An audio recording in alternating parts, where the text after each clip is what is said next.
दोस्तों, जब जब रिसर्चर्स किसी आर्कियोलॉजिकल डिस्कवरी को अंजाम देते हैं, तब तब दुनिया के सामने कई नए सवाल खड़े हो जाते हैं, जैसे कि ये चीज क्या है, किस सिविलाइजेशन से ताल्लुक रखती है, ये कितनी पुरानी है और ये यहाँ कैसे आई। वैसे तो ज्यादातर प्राचीन चीजों में की मिस्ट्री को तो कुछ सालों में ही सुलझ जाती है, लेकिन कुछ मिस्ट्रीज इतनी उलझी हुई होती हैं कि रिसर्चर्स को उनका राज खुलने में दशकों का समय लग जाता है। पर इसके बावजूद भी कुछ का रहस्य तो आज तक नहीं सुलझा है। तो आज की इस वीडियो में हम आपको कई ऐसी ही विचित्र प्राचीन मिस्ट्रीज के बारे में बताने वाले हैं, जिनके बारे में जानने के बाद आप चौंक उठेंगे। तो चलिए शुरू करते हैं आज की हमारी इस वीडियो को। Number 10, the origin of blue eyes. दोस्तों, ये बात हुआका पकुलाना की है, जो कि पेरू में है, और ये एक आर्कियोलॉजिकल साइट है। ये वही साइट है जहां 200 से लेकर 700 एडी तक लीमा कल्चर ने राज किया है, और इसी जगह से आर्कियोलॉजिस्ट ने एक अजीब सा दिखने वाला मास्क खोजा है, जिसकी आंखें पूरी तरह नीली हैं। लेकिन अब तक साइंटिस्ट को यह पता नहीं है कि आखिर ये मास्क किस मकसद के लिए बनाया गया था। और ये मास्क एक और चीज सोचने पर मजबूर करती है कि अमेरिका के लोगों की आंखें नीली होती ही नहीं थी जब तक कि वहां यूरोपियन नहीं पहुंचे थे, जिस कारण से एक्सपर्ट्स का ऐसा मानना है कि पेरू में स्पेनिश के आने से पहले यूरोपियन लोग पेरू को विजिट कर चुके थे। हाल ही में university of Copenhagen forensic genetics ने इसके ऊपर रिसर्च की है और पाया है कि दुनिया में जितने भी लोगों की आंखें नीली हैं, वो उनके पूर्वज एक ही हैं। लेकिन ये बात सच हो ना हो, पर वहां से खोजा गया वो नीली आंखों वाला मास्क जरूर एक रहस्य है। Number 9, snake pits. दोस्तों, रैग्नर लॉडब्रॉक के बारे में सभी जानते हैं, क्योंकि ये वाइकिंग्स की हेथन आर्मी के फादर जो थे। लेकिन इनके बारे में एक कहानी है कि इन्हें नॉर्थम्ब्रिया के राजा किंग एला के द्वारा एक गड्ढे में फेंक दिया गया था, और वो गड्ढा पूरी तरह सांपों से भरा हुआ था, जिस कारण से उनकी मौत हो गई थी। लेकिन अब सवाल आता है कि क्या वो स्नेक पिट सच में एग्जिस्ट करता है या नहीं। तो आपको बता दें कि इसके बारे में अनगिनत कहानियां हैं, जैसे कि दुश्मनों के आदमियों को वहां फेंक कर उन्हें मार दिया जाता था। पर हैरानी की बात तो यह है कि ब्रिटिश आइल्स में तो छोड़ो, पूरी दुनिया में भी कहीं इसका कोई एविडेंस नहीं मिला है, और इस मामले में आर्कियोलॉजिस्ट को काम करते हुए कई दशक बीत गए हैं। पर सोचने वाली बात यह भी है कि आखिर कोई ऐसा कैसे कर सकता है कि पहले वो एक विशाल गड्ढा खोदे और उसे सांपों से भर दे। ये वाकई क्रीपी है, जो आज तक एक रहस्य है। Number 8, the condemned sorceress. Walpurga Hausmannin आज तक एक रहस्य बनी हुई है कि वालपरगा क्या एक सॉर्सरेस यानी कि जादूगरनी थी, या फिर 16वीं सेंचुरी में हुए डिस्क्रिमिनेशन की एक विक्टिम। दरअसल बात ऐसी है कि ये एक जर्मनी में रहने वाली विधवा औरत थी, लेकिन फिर आने वाले सालों में उसने अपने कई बच्चों को जन्म दिया, और ये बात पूरी जर्मनी में फैल गई, क्योंकि वालपरगा कई तरह के जादू टोना करती थी। और जैसे ही ये बात फैली तो उन्हें पकड़कर कैदी बना दिया गया, कि जिससे इस बात का पता कर सके कि आखिर ये ऐसा कैसे हुआ। क्या उसने किसी दूसरे के साथ संबंध बनाया, या फिर जादू टोना की मदद से बच्चों को जन्म दिया? पर उसने कोई जवाब नहीं दिया। यह प्राचीन काल की सबसे बड़ी मिस्ट्री में से एक है। नंबर 7, द बिब्लिकल जज। ये खोज हाल ही में साउथ इजराइल में किए गए एक्सकेवेशन के दौरान की गई है। दरअसल वहां से आर्कियोलॉजिस्ट ने पॉटरी के कुछ टुकड़े खोजे थे, जिसमें से एक पर एक नाम लिखा हुआ था, और वो नाम था जरुब्बाल। पर शायद आपको जानकर ताज्जुब होगा कि बुक ऑफ जजेस में भी इस नाम का जिक्र एक बिब्लिकल जज के रूप में किया गया है। और यही नहीं, हैरानी की बात यह भी है कि वो नाम उस पॉटरी के टुकड़े पर आज से करीब 3100 साल पहले लिखा गया था, और बुक ऑफ जजेस में भी इसकी डेट एकदम एक्यूरेट है। आपको बता दें कि उस किताब के अनुसार जरुब्बाल एक बिब्लिकल जज था। इसके साथ ही उसने उन सारे धर्मों को भी फॉल्स वर्शिप कहकर तबाह कर दिया जो क्रिश्चियनिटी को नहीं मानते थे। हालांकि इस बात में कितनी सच्चाई है और कितना झूठ, ये आज तक कोई पता नहीं कर पाया है, लेकिन वो सेरेमिक स्टोन इस रहस्य को कुछ हद तक जरूर सुलझाता है। Number 6, the mythical king of Igbo.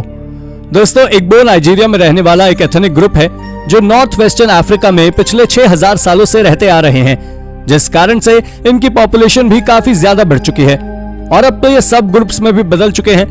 लेकिन इनके ओरिजिन की कहानी एक ही है कि ये एरी नाम के राजा के वंशज हैं। इतना जानने के बाद आप सोच रहे होंगे कि आखिर इसमें ऐसा क्या खास है। तो आपको बता दें कि लोगों का मानना है कि किंग एरी एक स्काई बीइंग थे, जिनके पास भगवान के द्वारा दी गई काफी सारी शक्तियां भी थी, और उन्हीं शक्तियों से वो अपनी प्रजा को हमेशा खुश रखते थे। और लोगों की थ्योरीज जानने के बाद जब उस जगह पर एक्सकेवेशन किया गया, तो पता लगा कि उस जगह पर सच में 6000 साल पहले कोई राजा राज कर चुका है। लेकिन इसके बावजूद भी वो किंग एरी के बारे में ज्यादा जानकारी जुटाने में असंभव रहे और ये आज भी एक मिस्ट्री है। हालांकि कई सारे एक्सपर्ट्स उस राजा को एलियन भी बताते हैं। Number 5, the secret of the mummy of Maiherpri. इस ममी को साल 1901 में खोजा गया था, जिसे खोजने वाले पहले व्यक्ति जॉर्ज डारासी थे। जब इन्होंने उसे पहली बार देखा तो ये उसे देखकर पूरी तरह शॉक हो गए, क्योंकि उस ममी का फेस मास्क देखने में बिल्कुल ही किसी यंग आदमी की तरह था। जब साइंटिस्ट ने इस पर रिसर्च की तो उन्होंने पाया कि यह मम्मी 1388 बीसी यानी आज से करीब 3500 साल पहले से ही इजिप्ट की किंग्स वैली में दबी हुई थी। इसको इतने अच्छे से प्रिजर्व किया गया था कि इसका चेहरा ऐसा लग रहा था कि मानो इसे मारे 1 से 2 दिन ही हुए हों। पर हैरानी भरी बात यह है कि उस मम्मी की स्किन एकदम काली थी, जो वाकई चौंकाने वाली थी, क्योंकि इजिप्ट के लोग इतने ज्यादा काले नहीं होते थे। और यही वो कारण है कि अब भी इस मम्मी को लेकर 2 राय हैं कि क्या ये मम्मी नूबिया से बिलोंग करती है या फिर इजिप्ट से। Number 4, the Sajama lines. अगर साजामा लाइन्स की बात करें तो आपको बता दें कि ये लाइन्स बोलिविया में है, जो नास्का लाइन्स की तरह ही है। हालांकि आपको बता दें कि इन लाइन्स को भी जमीन पर से ही देखना लगभग असंभव है। अब आप सोच रहे होंगे कि आखिर इसे कैसे खोजा गया, तो आप जान लें कि इसे सैटेलाइट के जरिए खोजा गया था। पर आपको यह भी जान लेना चाहिए कि साजामा लाइन्स आपस में कोई चित्र नहीं बनाती और ना ही कोई रूट बनाती है। ये तो कई केवल किलोमीटर के एरिया में फैली हुई है, जिसमें से कुछ लाइन सीधी हैं, कुछ मुड़ी हुई हैं, तो कुछ बहुत अजीब सा साइन रिप्रेजेंट करती हैं। लेकिन वैज्ञानिकों के पास इस बात का कोई सबूत नहीं है कि आखिर ये लाइन्स क्या हैं और इनके बनाने का मकसद क्या था। ऐसा नहीं कि वैज्ञानिकों ने इसके बारे में कुछ बताया ना हो। दरअसल वैज्ञानिकों ने बताया है कि शायद ये किसी तरह का रास्ता हो सकता है, लेकिन जब ये लाइंस एक सीमित एरिया के अंदर ही आती हैं, तो ये रास्ता कैसे हो सकता है, ये सच में मिस्टीरियस है। नंबर 3, सिक निएंडरथल। दोस्तों, हाल ही में हुई रिसर्च में पता चला है कि निएंडरथल्स के गायब होने के पीछे एक बहुत बड़ा रीजन है, और वो है एक डिजीज जो वाकई बहुत खतरनाक थी।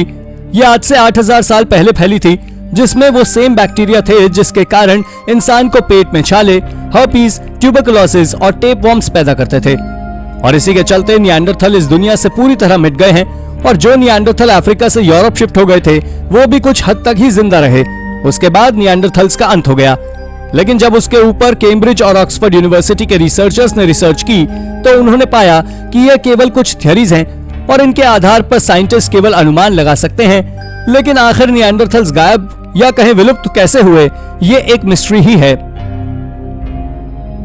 Number 2, the elephant slabs. In elephant slabs की खोज साल 1910 में न्यू मैक्सिको में फ्लोरिडा वीजा के पास एक खंडर में की गई थी। दरअसल वहां से 2 अलग अलग तरह के स्टोन स्लैब्स मिले थे, जिस पर एक अजीब राइटिंग लैंग्वेज मौजूद थी, और उसे आज के समय में इस राइटिंग को समझ पाना लगभग पूरी तरह नामुमकिन है।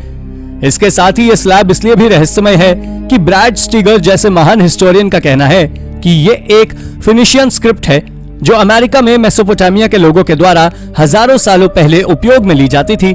लेकिन वहीं दूसरी ओर कुछ का मानना है कि ये एलिफेंट स्लैब्स एक्चुअली में अमेरिकन के मूल निवासियों के पिक्टोग्राफ्स हैं। लेकिन सच्चाई से आज तक कोई रूबरू नहीं हो पाया है, और इसी कारण से ये आज हमारी लिस्ट के अंदर है। Number 1, the bat creek stone. इस पत्थर को ईस्टर्न टेनेसी में एक बरियल माउंट से साल 1889 में खोजा गया था। इसे एक प्रोफेशनल एक्सकेवेशन के द्वारा अंजाम दिया गया था, जिसका नाम स्मिथसोनियन माउंट सर्वे प्रोजेक्ट था। आपको बता दें कि इस प्रोजेक्ट के डायरेक्टर साइरस थॉमस ने इस स्टोन के बारे में बताते हुए कहा था कि ये चेरोकी अल्फाबेट का पहला एविडेंस है। इसके बारे में ऐसा माना जाता है कि यह स्टोन 2nd सेंचुरी के दौरान का है।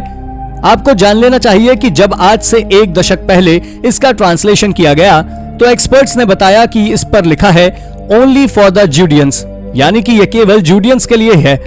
पर यह बात केवल एक अंदाजा है, पर आखिर उस पत्थर पर क्या लिखा है इसका पता अब तक साइंटिस्ट ठीक तरह से नहीं कर पाए हैं, जिस कारण से यह भी एक अति प्राचीन मिस्ट्री है। तो दोस्तों, ये थी हमारी आज की वीडियो। अगर आपको वीडियो अच्छी लगी हो तो वीडियो को लाइक करें, और हाँ, जाते जाते चैनल को सब्सक्राइब भी जरूर कर दीजिएगा। धन्यवाद।